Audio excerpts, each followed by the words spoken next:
Timo in čarobna ura. Timo je od svoje babice prejel čarobno uro, ki je imela sposobnost ustaviti čas, vendar le za en trenutek na dan. Babica mu je povedala, da mora uro uporabljati pametno in se odločiti, kdaj je pravi trenutek za ustavitev časa.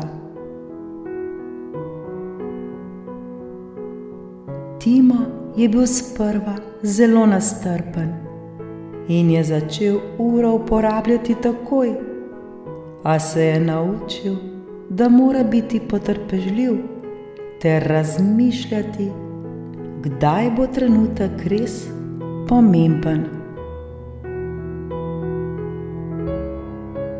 Sčasoma je razvil samodisciplino in začel modro izbirati, kdaj uporabiti svojo uro.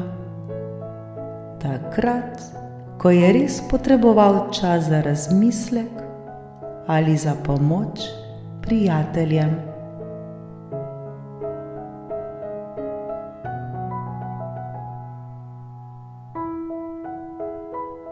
Dragi otroci, samodisciplina pomeni, da se naučimo potrpežljivosti in pravilnega odločanja.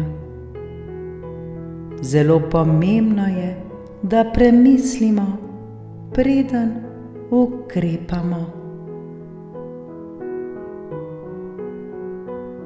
Vsi to zmoremo in znamo.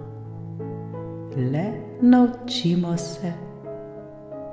Vaja dela mojstra, če mojster dela vajo.